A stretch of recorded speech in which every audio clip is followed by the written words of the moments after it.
Hello दोस्तों, नमस्कार। पुनः आपका स्वागत है यूट्यूब चैनल पर। हिस्ट्री क्लासेस में आज हम देखेंगे दिल्ली सल्तनत के अंतर्गत खिलजी वंश। इसकी पहली वीडियो में हमने देखा था गुलाम वंश। तो अगर दिल्ली सल्तनत की बात की जाए तो दिल्ली सल्तनत 5 राजवंश थे सुल्तानों के, उनके बारे में आपने सुना होगा। गुलाम वंश, जिसे राजवंश, तमाम प्रकार के और भी नाम दिए जाते हैं। खिलजी वंश और तुगलक वंश, सैयद वंश और लोधी वंश। आज देखेंगे हम दूसरा वाला खिलजी वंश। दिल्ली सल्तनत का खिलजी वंश महत्वपूर्ण सुल्तान इस वंश के रहे जिन्होंने दिल्ली पर शासन किया। इसी वंश के सुल्तान थे अलाउद्दीन खिलजी, जिन्होंने दक्षिण भारत की विजय की, तमाम ऐसी उपलब्धि हासिल की, अपने आप को अद्वितीय चीज़ों का संग्रह करता द्वितीय सिकंदर के नाम से जाना जाता है। तो खिलजी वंश की स्थापना सबसे पहले जलालुद्दीन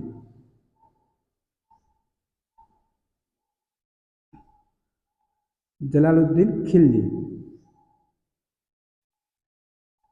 गुलाम वंश के पतन के बाद 1290 से 1296 ईस्वी तक इनका शासनकाल रहा। इसके बाद जो महत्वपूर्ण शासक आता है इस वंश का, इब्राहिम रुकुद्दीन। जिसके बारे में कुछ जानकारी नहीं मिलती है।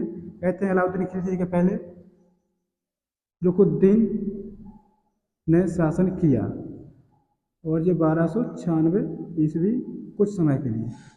जो महत्वपूर्ण शासक है इस वंश का, अलाउद्दीन खिलजी।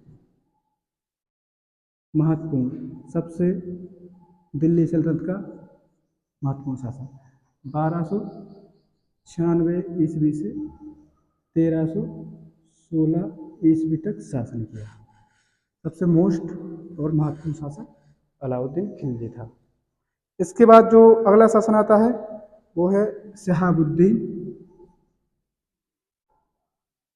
उमर। कुछ ही समय के लिए 1316 ईस्वी में शासन रहता है। अगला जो महत्वपूर्ण शासक है मुबारक शाह है।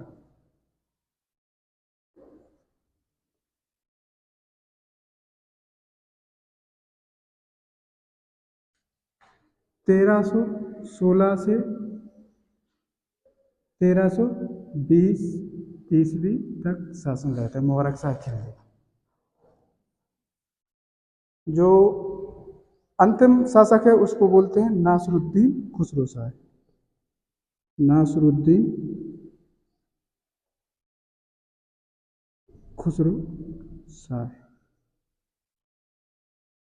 1320 ईस्वी। ये सभी सुल्तान हैं ये खिलजी वंश के अंतर्गत आते हैं, जिसमें से जलालुद्दीन इस वंश का संस्थापक, अलाउद्दीन सबसे महत्वपूर्ण शासक, 1296 से 1316 ईस्वी तक शासन किया। मुबारक शाह खिलजी ने कुछ समय के लिए शासन किया। कहते हैं नासरुद्दीन खुसरो शाह एक ऐसा शासक था जो हिंदू धर्म का था, बाद में इसने इस्लाम धर्म कन्वर्ट कर लिया। तो कहते हैं कि पहला दिल्ली सल्तनत पर बैठने वाला हिंदू वंश से संबंधित या हिंदू धर्म से संबंधित शासक था खुसरो शाह था, क्योंकि हिंदू था। बाद में इसने धर्म परिवर्तन कर लिया और दिल्ली सल्तनत पर बैठा था। तो ये महत्वपूर्ण आपके जो खिलजी वंश के सुल्तान थे उनके बारे में अध्ययन किया।